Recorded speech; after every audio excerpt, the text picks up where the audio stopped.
আলাইকুম। আজকে আমরা যে টপিক সম্পর্কে জানবো সেটা হলো সেন্টেন্স এবং অর্থের প্রকারভেদ অনুসারে সেন্টেন্স যে 5 প্রকার সেটা নিয়ে আমরা আলোচনা করব।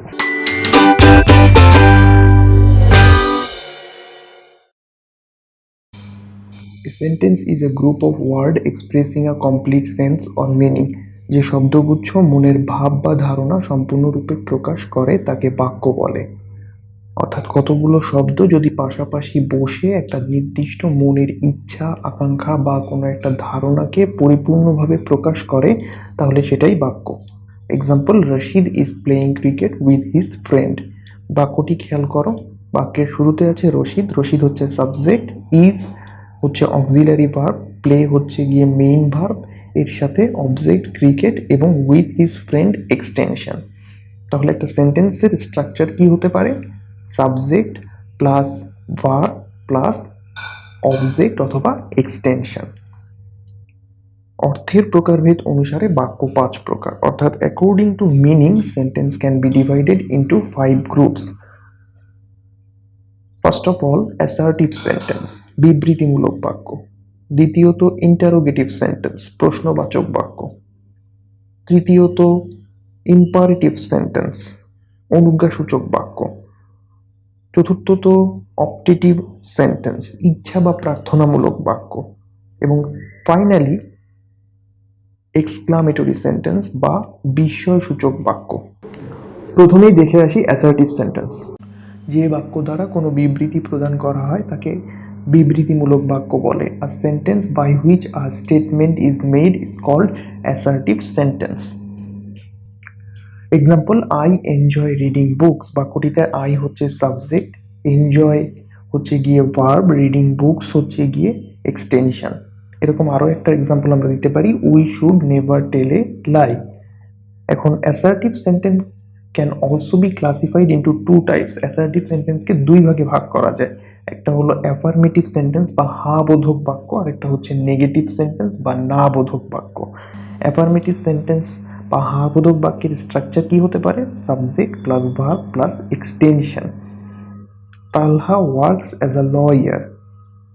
বাক্যটিতে তালহা হচ্ছে সাবজেক্ট, ভার্ব হচ্ছে ওয়ার্কস, অ্যাজ আ লয়ার হচ্ছে এক্সটেনশন। ঠিক অ্যাসার্টিভ সেন্টেন্সের মতো, তবে এখানে এটা নির্দেশ করছে যে হ্যাঁ আসলেই তালহা একজন আইনজীবী হিসেবে কাজ করছে, তাই বলা হচ্ছে তালহা আইনজীবী হিসেবে কাজ করে।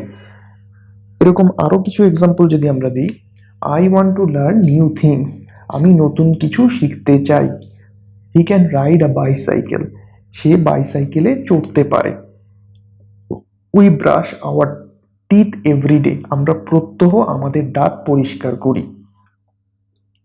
খেয়াল করলে দেখা যাবে অ্যাফার্মেটিভ সেন্টেন্স এবং অ্যাসার্টিভ সেন্টেন্সের structure almost similar. Negative sentence বা না বোধক বাক্য, স্ট্রাকচারটা কি হতে পারে? Structure of negative sentence with auxiliary verb বা সাহায্যকারী ভার্বযুক্ত নেগেটিভ সেন্টেন্সের গঠন প্রণালী কি হতে পারে? Subject plus auxiliary verb plus not plus main verb plus extension. Example দেওয়া যাক, they are not studying for the test. তারা পরীক্ষার জন্য লেখাপড়া করছে না। I can't go out to play now. আমি এখন বাইরে খেলতে যেতে পারি না। বাক্যগুলোতে খেয়াল করলে দেখা যাবে প্রত্যেকটা বাক্যে সাবজেক্ট আছে, অক্সিলারি ভার্ব আছে, এরপরে নট আছে, এরপরে মেইন ভার্ব এবং বাকি অংশ বা এক্সটেনশন যুক্ত হয়েছে। তাহলে সাহায্যকারী ভার্ববিহীন বা অক্সিলারি ভার্ববিহীন নেগেটিভ সেন্টেন্সের স্ট্রাকচার কি হতে পারে? Subject plus do not, does not, did not plus verb plus extension. Example কি হতে পারে? I do not agree with you. আমি তোমার সাথে একমত না। এক্সাম্পল কি হতে পারে? সাবজেক্ট হচ্ছে আই, ডু নট যুক্ত হয়েছে, এর সাথে ভার্ব এগ্রি যুক্ত হয়েছে, উইথ ইউ এক্সটেনশনও আছে। তারপরে he does not know how to swim. সে সাঁতার কাটতে জানে না। I don't want to wake up early. আমি তাড়াতাড়ি ঘুম থেকে উঠতে চাই না।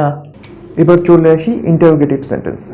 Two be verb, to be verb কাকে বলে? Am is are was were এগুলোকে টু বি ভার্ব বলে। এটা নিয়ে আমরা পরে আলোচনা করব। এখন টু বি ভার্বের ক্ষেত্রে ইন্টারোগেটিভ সেন্টেন্সের স্ট্রাকচার কি হতে পারে? Verb plus subject plus extension plus note of interrogation.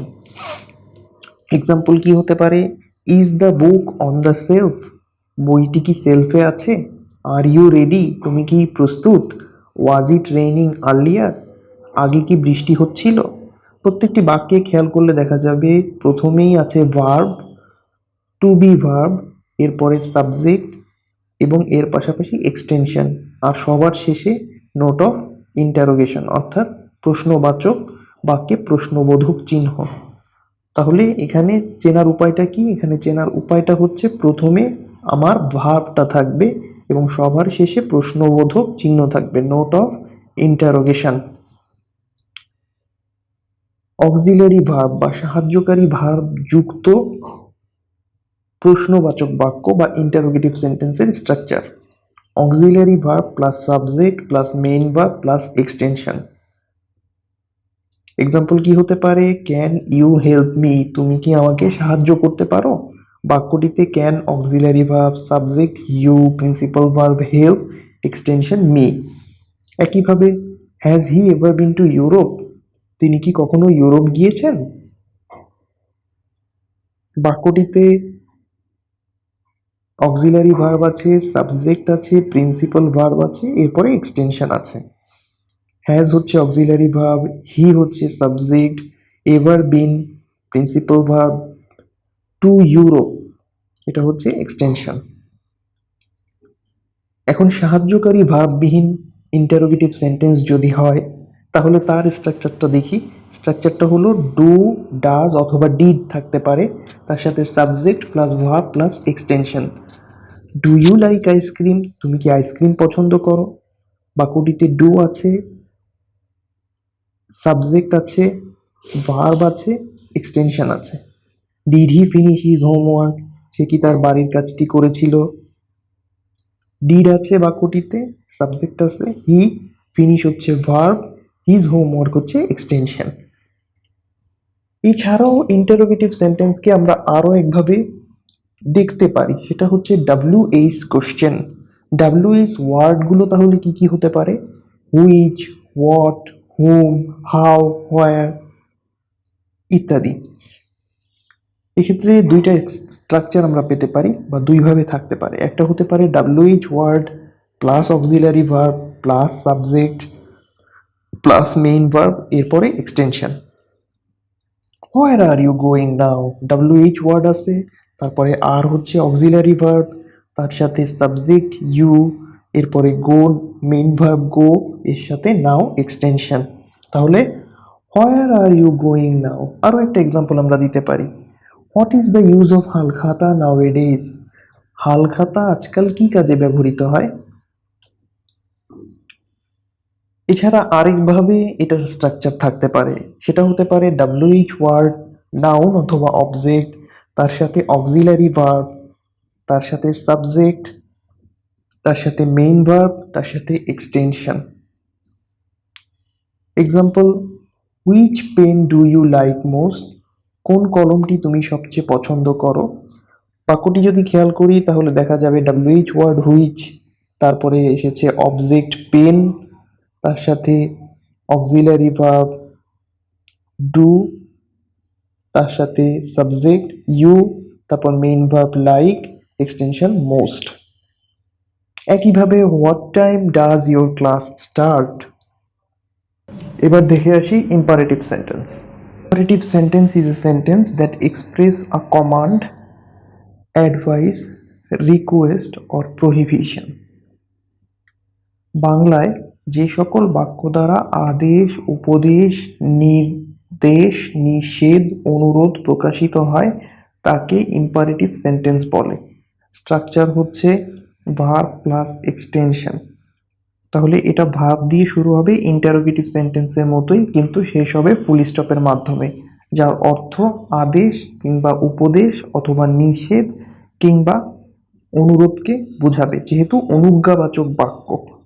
তাই এক্সাম্পল একটা দেওয়া যাক, টেক দিস মেডিসিন এভরিডে, এই ওষুধটি প্রতিদিন খান।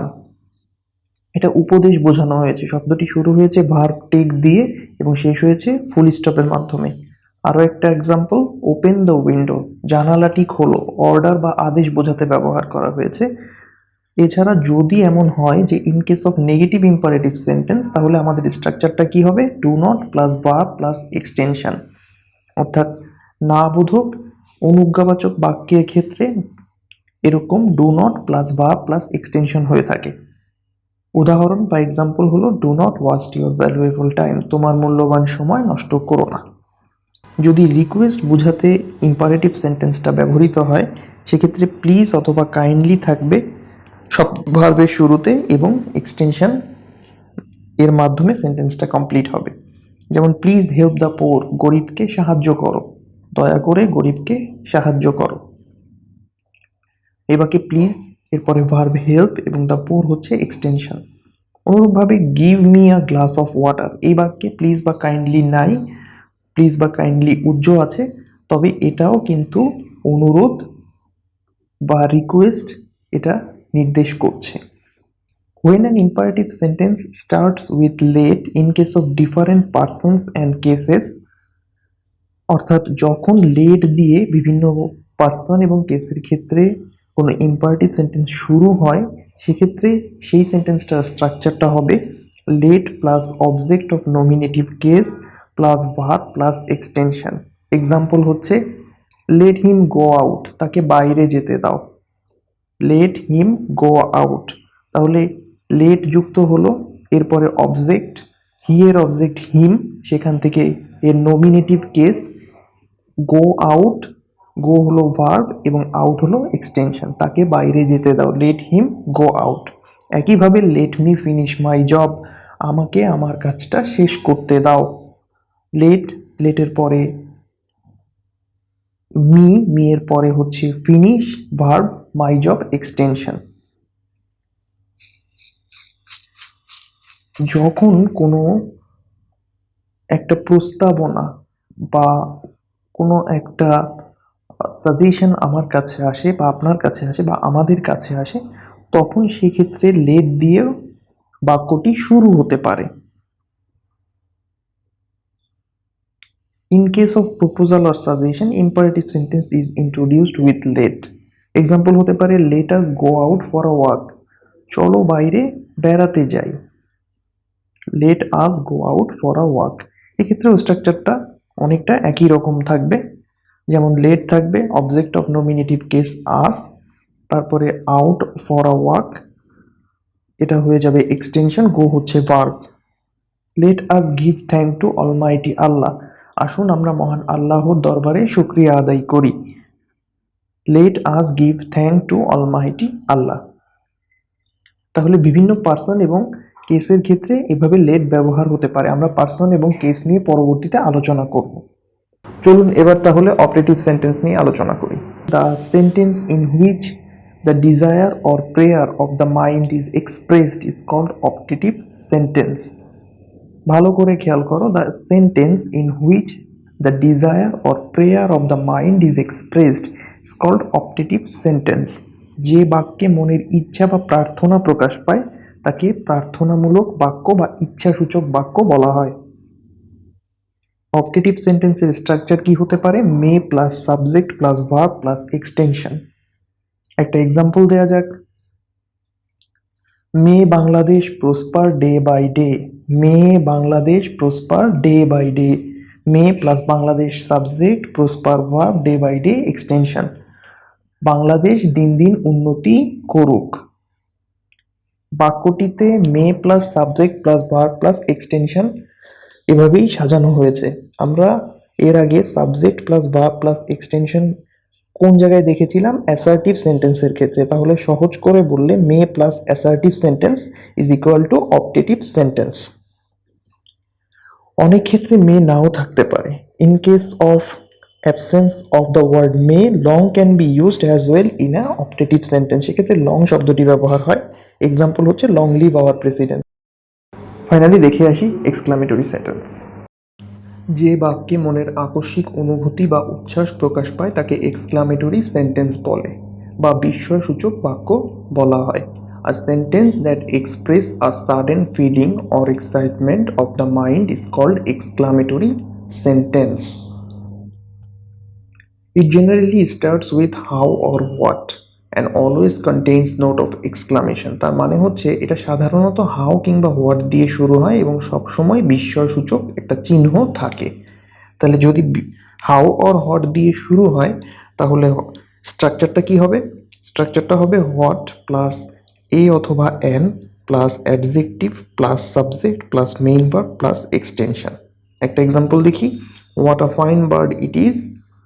এখানে হোয়াট আছে, তারপরে এ আছে, তারপরে হচ্ছে ফাইন হচ্ছে অ্যাডজেক্টিভ, সাবজেক্ট হচ্ছে বার্ড, তারপরে হচ্ছে মেইন ভার্ব ইজ এবং এক্সটেনশন ইট।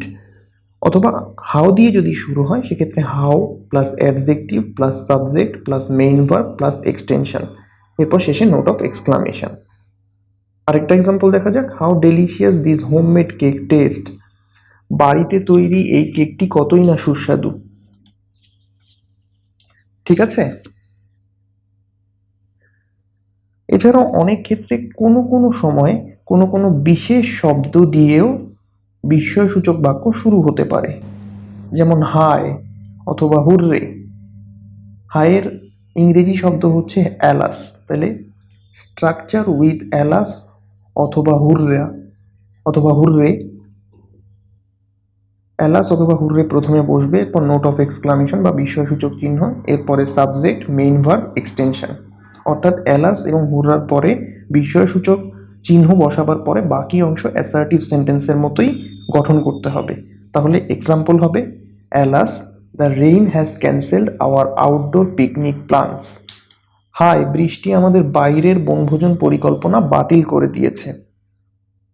তাহলে বাক্যটিতে অ্যালাস, এরপরে নোট অফ এক্সক্লামেশন বা বিস্ময়সূচক চিহ্ন, এরপরে সাবজেক্ট হচ্ছে দ্য রেইন, মেইন ভার্ব হচ্ছে হ্যাজ ক্যান্সেলড, তারপরে হচ্ছে গিয়ে এক্সটেনশন হলো আওয়ার আউটডোর পিকনিক প্ল্যানস। আরও একটা উদাহরণ দেখা যাক। Hurrah we won the match with the last minute goal. Hurray শেষ মুহূর্তের গোলে আমরা ম্যাচ জিতেছি।